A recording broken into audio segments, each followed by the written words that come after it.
In the English countryside of West Yorkshire, two girls would take a series of incredible photographs that would capture the world's imagination, leading many to believe in the existence of fairies.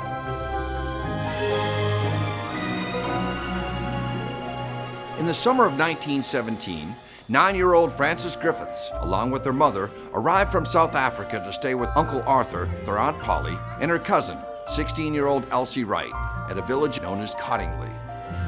The girls became great friends and played together daily in their English garden, but they were continually warned by their parents to stay away from the stream.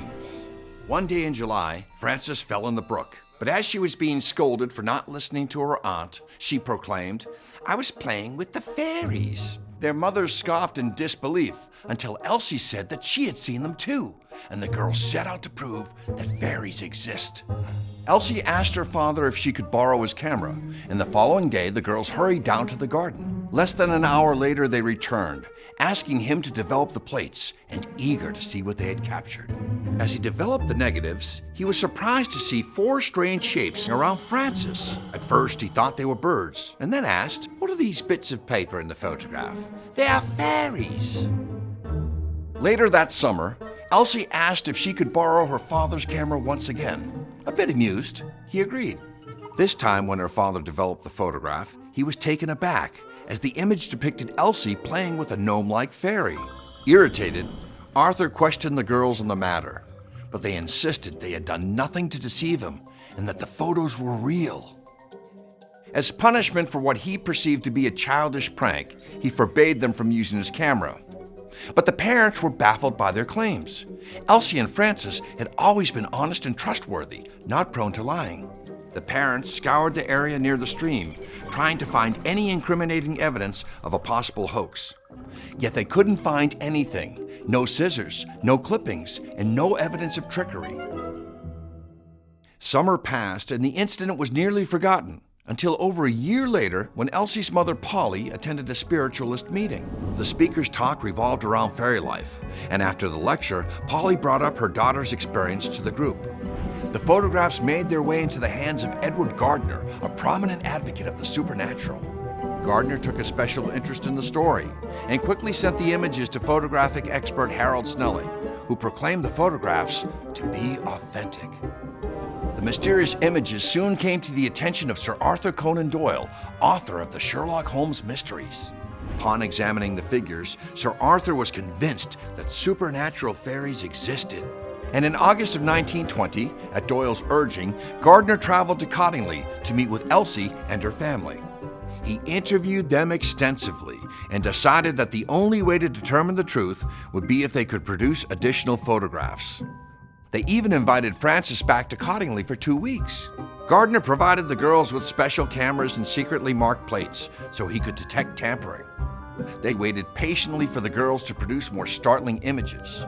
Unfortunately, it rained for the entire 2 weeks, making it impossible for Frances and Elsie to capture quality photographs. Early one evening, however, the rain stopped. The girls darted outside, rushing towards the creek.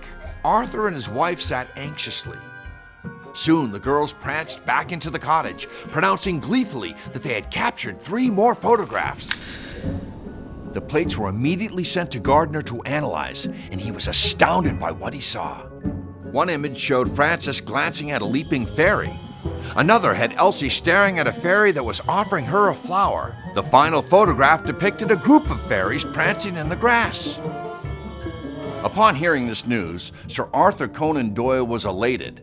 His article in the December 1920 edition of the Strand magazine, which featured the girls' photographs, sold out within days as the story of the Cottingley Fairies quickly spread around the world. Doyle emphasized that children without any photographic experience couldn't possibly deceive the professionals. Soon, reporters and tourists swarmed into Cottingley, eager to inquire about the girls and glimpse the stream where the fairies were said to roam. But all of this notoriety embarrassed the girls, and they soon withdrew from the public eye. Enthusiasm about the Cottingley Fairies ebbed and flowed over time. In 1945, Edward Gardner published a book that would rekindle interest in the story. And in 1966, a newspaper located Elsie, who said that the fairies might have been figments of my imagination. But finally, in the early 1980s, after being interviewed for the magazine The Unexplained, the women admitted that the photographs had been faked. In her youth, Elsie was a talented artist and would often sketch fairies, tracing drawings from Princess Mary's gift book. Their hoax had been carried out by using paper cutouts made to stand up with hat pins. Elsie maintained that it was clearly a joke from the beginning and had assumed that everyone else would think so too, until things had been taken too far. Yet Frances would insist that even though the pictures were fake, there were still real fairies at Cottingley. Frances even claimed that she took the fifth and final picture herself, which was actually of real fairies.